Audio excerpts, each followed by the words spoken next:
Ada kelupa dulu. छोड़े मेरी V6 engine है मार्केट्स का, और मैंने इसको बहुत एंजॉय किया पिछले 2 दिनों में, लेकिन एंजॉयमेंट मेरी यहीं पे खत्म हो रही है। मेरी ज़िंदगी में यैन मच के सुबेर किस्म का यैन ये कि इस गाड़ी का इंजन जो है ना, इंजन तो ठीक है अपेरेंटली, लेकिन ना इसमें 2 मसले हैं कि आइडलिंग के ऊपर ना रफ आइडलिंग है इसकी।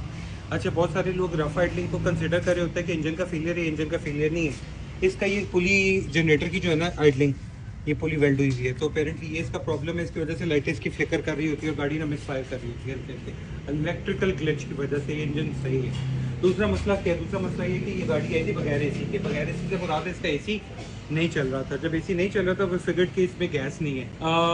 After testing the car wasn't holding pressure at all. उससे पता चला कि एक दफ़ा ओरिंग जो है ना, इसका ओरिंग लीक हुआ हुआ है कंप्रेसर का। उस पर मैंने वीडियो बनाई हुई है, वो क्या चीज़ है, राइट? वो पाइप जहाँ पे फिट हो रहा था कंप्रेसर में, वो ओरिंग डाला है तो उसको प्रेशर देने की कोशिश की है, प्रेशर होल्डिंग कर रही है और नहीं भी कर रही। मसला एक और आ रहा है। मसला ये है कि सिस्टम ने कालक मार दी है। सिस्टम ने कालक इस तरह मारी हुई है कि अगर ये पाइप को देखिए, इसकी वीडियो मैंने रिकॉर्ड कर ली है, तो यहाँ पे ना इसके जॉइंट के अंदर इस तरह से देखें तो ये कालक आ गई हुई है, राइट? अभी ये कि इसका सबसे बड़ा ज़िंदगी का मसला फंडामेंटल ये चल रहा है कि इसके पार्ट्स कहाँ से आएंगे। ये गाड़ियाँ रखना सौखा है, इनको संभालना बहुत औखा है, इसलिए इसको सफ़ेद आती कहते हैं।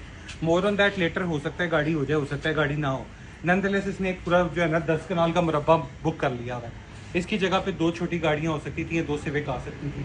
देखिए क्या होता है ज़िंदगी में। और रिलेटिव डिप्रेशन बहुत सा दूसरा डिप्रेशन ये है, अगर ये होगा तो ये ऐसा एसी होगा जो किसी और जगह नहीं होगा। उसकी पॉसिबिलिटी है। ज़िंदगी में उम्मीद रखना नायूसी गुनाह है। तो पार्ट्स देखेंगे, ऑल्ट्रेशन वगैरह कोशिश है कि ना ही करें। और ये पहली दफ़ा होगा कि मैं खुद रिकमेंड कर रहा हूँ कि सिस्टम रिप्लेसमेंट हो। ये मैं आज आपको ऑन रिकॉर्ड कह रहा हूँ, ये पहली दफ़ा होगा कि पूरा सिस्टम रिप्लेस होगा गाड़ी का, क्योंकि कालक मार गया हुआ है।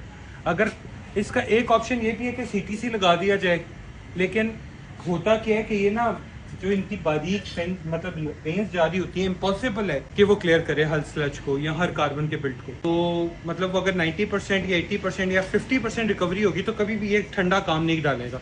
इससे इंजन ओवर हीट भी होगा बाय द वे। तो देखेंगे क्या ऑप्शन। अपना ख्याल रखें।